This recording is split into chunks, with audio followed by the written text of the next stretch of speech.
Donc, c'est bon. Donc toujours FLEDAL.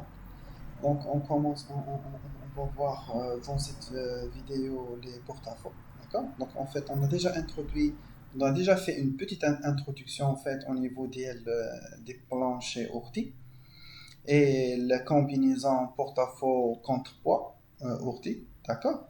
Maintenant on va être plus général. On va être plus général. Donc en fait lorsqu'on a un porte-à-faux, voilà, donc un porte-à-faux. Là, c'est une poutre. Là, on a notre poutre. Et là, c'est notre contrepoids. D'accord? Donc, voilà. Donc, déjà, lorsqu'on a un porte-à-faux, donc, le moment, il est fait la partie supérieure. Donc, l'allure du moment, il sera comme ça. Donc, on aura un moment. Le maximum, il est là. Pardon.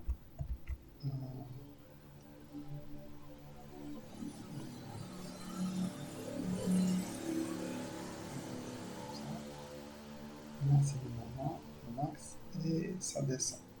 D'accord? Et ça baisse. Donc, en fait, le moment maximal, il est la nappe supérieure. Donc, c'est pour ça, les porte-à-faux, le ferraillage principal, en fait, il est dans la nappe supérieure et non pas la nappe inférieure. Ça marche?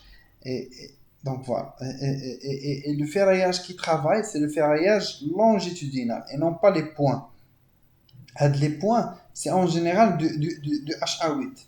C'est en général du HA8. En fait, ça dépend du diamètre des chapeaux parce que ce ferraillage, on le nomme ferraillage de répartition. Donc, en fait, le ferraillage de répartition,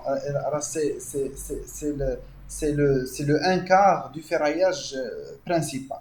Donc, dans le cas où ce ferraillage-là est inférieur à T20, automatiquement, le ferraillage en point, c'est du T8. Si ce ferraillage-là, il est supérieur à T20, ça c'est strict. Yeah. Donc si ce ferraillage-là, il est supérieur, supérieur ou égal à T20, donc, les points à des connos du T10. Ça marche? Voilà, c'est ça l'idée. Euh, euh, Maintenant, je pense qu'on a déjà parlé du contrepoids et on a parlé de l'équilibre statique. On a déjà parlé de ça. Comment en fait on calcule la longueur du chapeau L2.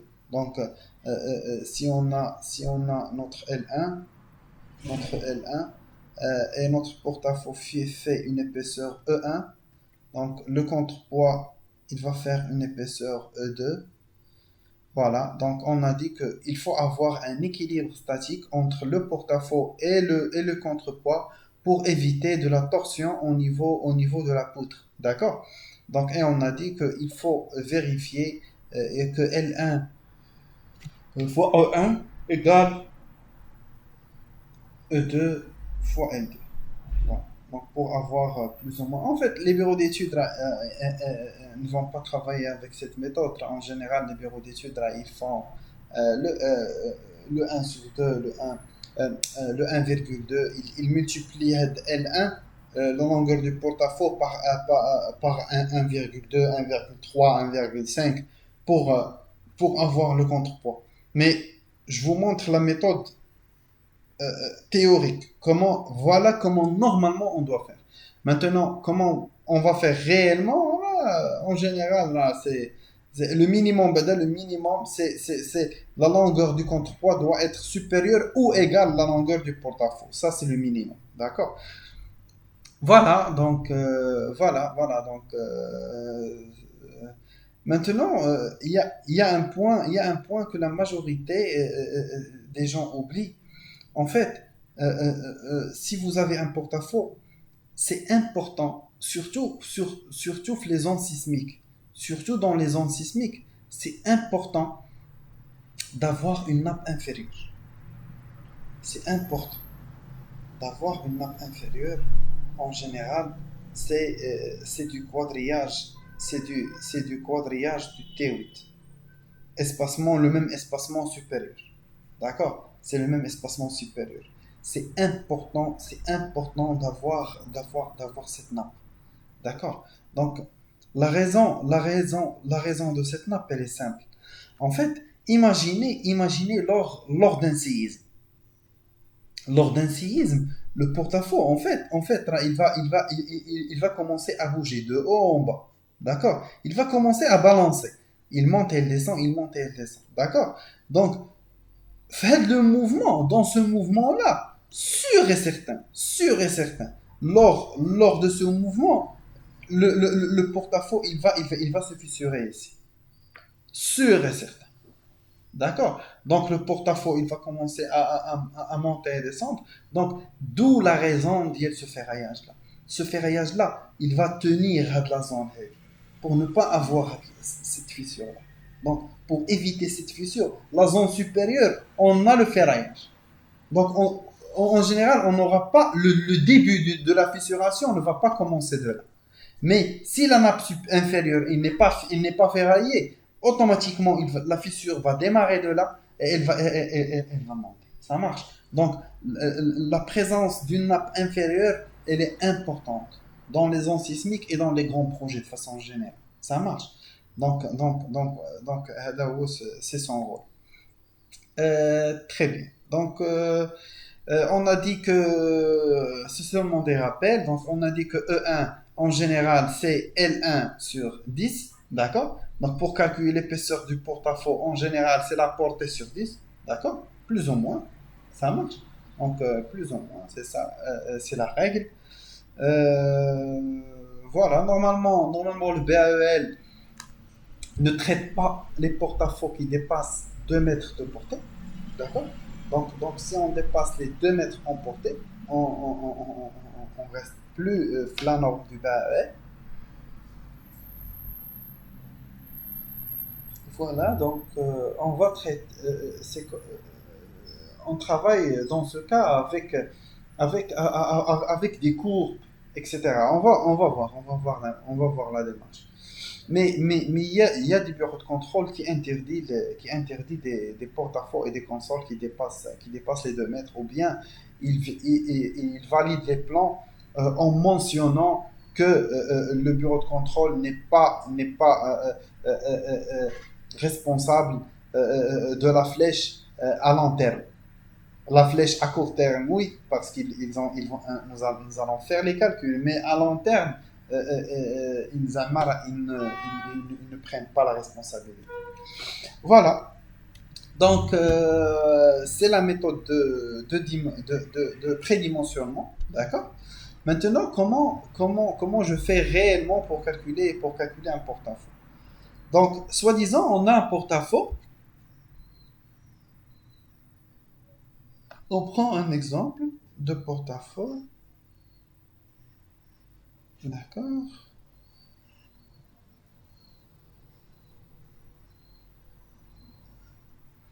Soi-disant, on a un porte-à-faux de 1,50 m. D'accord? En- L'épaisseur va être automatiquement 15 cm. D'accord? C'est la règle, c'est L sur 10. D'accord? Donc L sur 10, ça va nous donner les 15. Très bien. Donc, soi-disant, derrière, on a une dalle. Si c'est dalle pleine, c'est tranquille. Là, c'est toute la dalle qui va travailler. Mais c'est pas toute la dalle, ça dépend de la longueur du chapeau. D'accord? Ça dépend de la longueur du chapeau.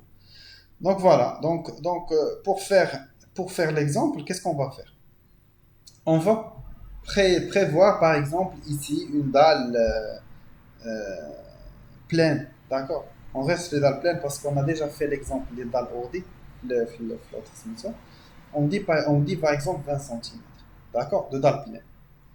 Donc, logiquement, le contrepoids, le L2, il va être il va être inférieur au porte-à-faux parce que l'épaisseur de la dalle elle est supérieure à l'épaisseur du porte-à-faux. Mais on a dit que le minimum, c'est la longueur du porte-à-faux, voire plus. Donc, on va prendre égal, donc mètre. On va prendre un contrepoids de 1 mètre. Ça marche. Lorsque j'ai dit je vais prendre un contrepoids, ça veut dire en fait, c'est la longueur des chapeaux. Donc, had chapeau, là, ils vont se retourner jusqu'à 1 mètre 50. Ça marche. Donc, comment en fait, je fais les calculs? Il y a deux méthodes. Soit par fichier Excel, soit par logiciel. Donc, rapidement, on commence par fichier Excel, par exemple.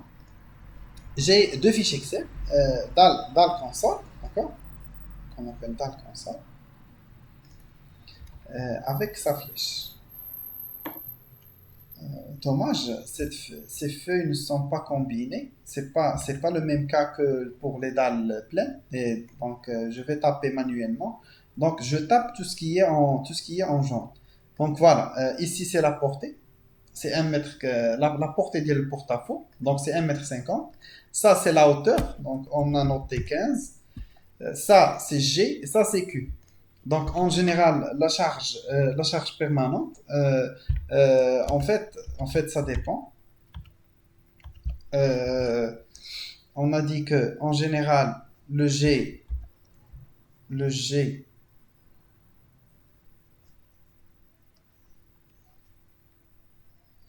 ça va être 280 kg par mètre carré, bâtiment.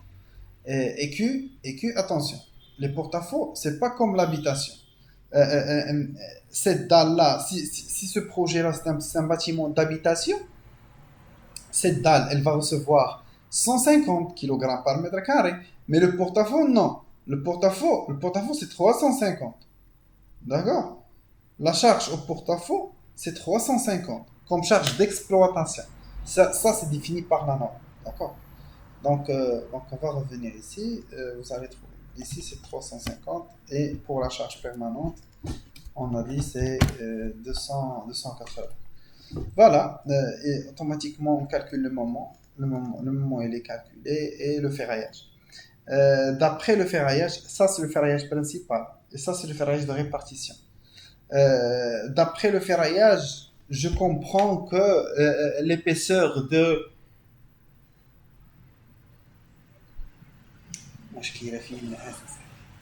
Je comprends que l'épaisseur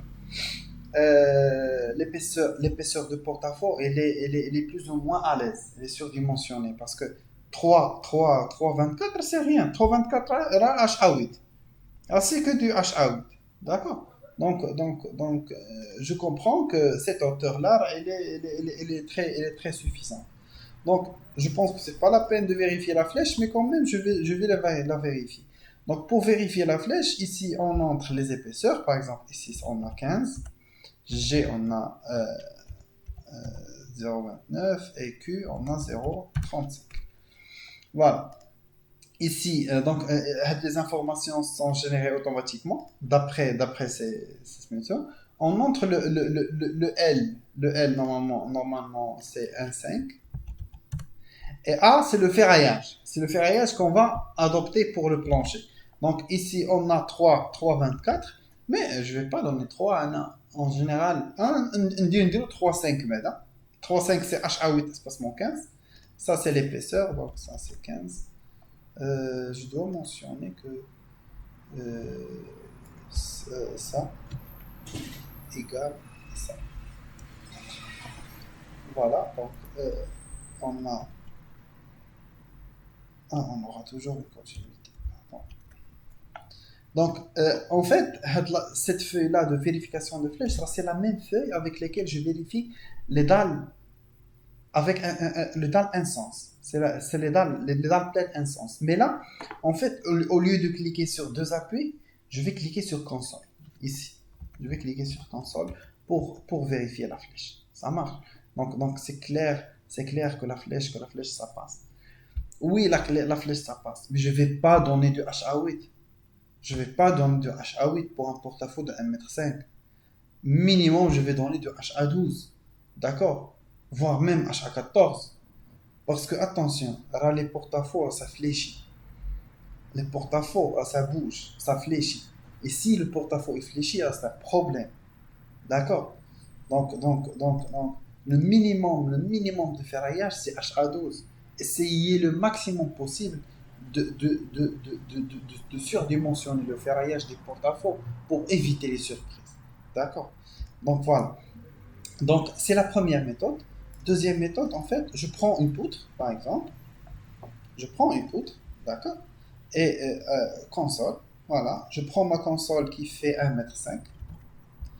Son contrepoids, on a dit 1,5 m. Je prends une poutre de une largeur, le contrepoids, il fait 1 m par 20. Une poutre de 1 m par 20, c'est une dalle, d'accord? Et le porte-à-faux, largeur 1 m et 15. Pardon, 15. Voilà. Parce qu'on a dit en fait, une dalle, c'est une poutre de largeur 1 m. Donc on définit comme la largeur de 1 m et sa hauteur. Voilà. Donc on affecte les charges, donc c'est là, ce sont les charges permanentes. On a dit, voilà, exploitation 35. Tac. J'imagine. Voilà. Ça marche. On lance le calcul. Voilà. Chose pour ta FDM. On repère ici. Vous voyez clairement que c'est des HA8. D'accord? Ça c'est 11. Mais là, chapeau, ouais, chapeau c'est ça. Voilà, c'est en jaune. Donc je vais mettre 7. Ça passe. 7, ça veut dire espacement 15. Donc ça confirme que les résultats de la feuille sont justes. D'accord? Donc, mais comme j'ai dit, évitez le. Un A pour moi, pour ce porte-à-faux, je vais mettre HA12 le minimum, voire HA14. Ça marche.